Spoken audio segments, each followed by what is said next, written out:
Hi everyone, it's Wayne from Tanamasi, and what we've got here is what I consider pretty much the pinnacle of the djembes that I've made to date. It's a shell supplied by Simon Fraser, africandrumming.com.au down in Melbourne. They sent the shell up to me and said, knock yourself out. So I had a couple of attempts at this. There were some skin slippage issues, but that's been rectified.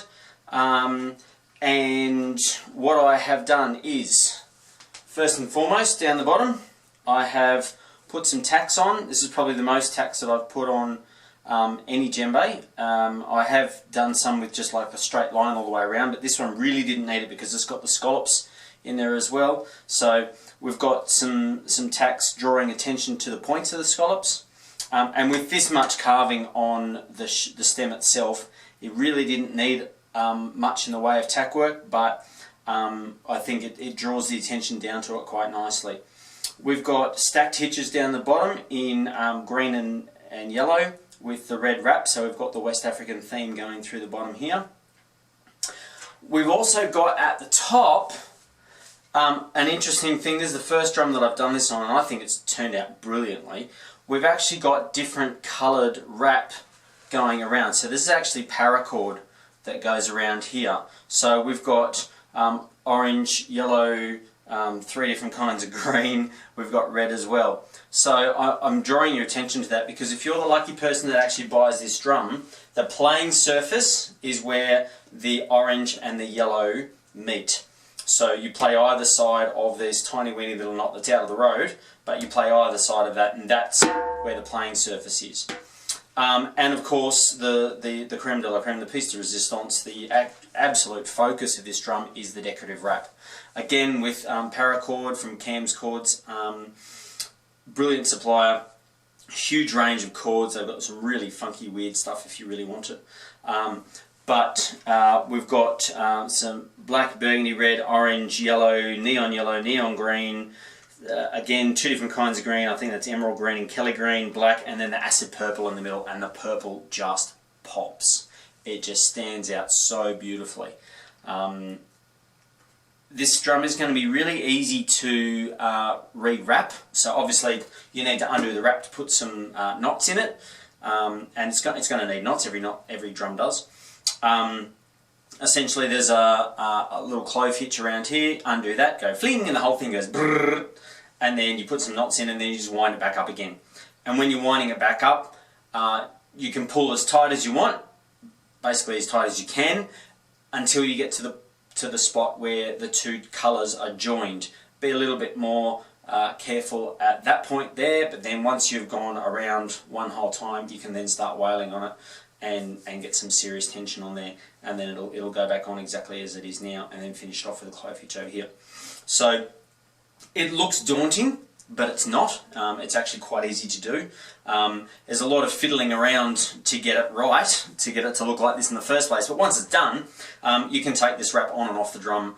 It takes 10 seconds to undo, and probably about 10 or 15 minutes to put it back on again. So you wait until the drum needs a knot, or 3 or 4, and then you undo it, put your knots in, and then re-wrap it, and then you're ready to rock again.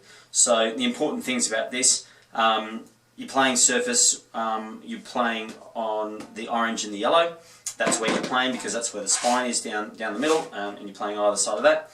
And you will be able to get this at African Drumming down in St Kilda. It's going via courier tomorrow, so it should be in store later this week, and it should be up on their website probably sometime next week. I know that they've got a backlog, they've got huge amounts of stuff going on at the moment, so be patient with them. But if you are seriously interested in this drum, it will be top shelf, and it will be down in their store hopefully by this weekend. Yeah, nothing else I can say about this apart from it sounds great. It will sound even better once it's been played in a little bit. Obviously a good solid 14-inch drum like this, there's a lot of real estate to stretch, so it's still got some overtones in it at the moment, but that will disappear the more you play it.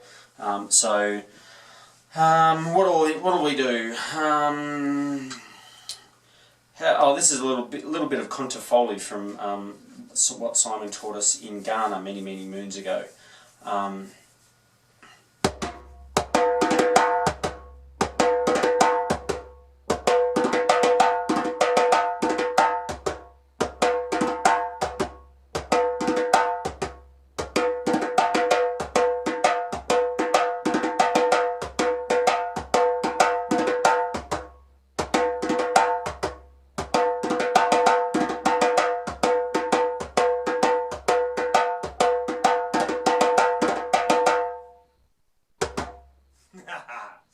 It's got a really good bass on this. The bass is just brilliant. It just cuts through everything. Nice big brrr. Good differentiation between tones and slaps. So it's going to have some brilliant tones on this. Once we get rid of those overtones, which you just got to play it in. I just can't hang on. I can't justify hanging on to it for the next month while I play it in. Once those overtones disappear, this is going to be an absolutely cracking drum. So yeah, get it from Simon, africandrumming.com.au, and tell him Wayne sent you. It's a beautiful drum. I love that rap. Okay, until next time, that's me. Ciao.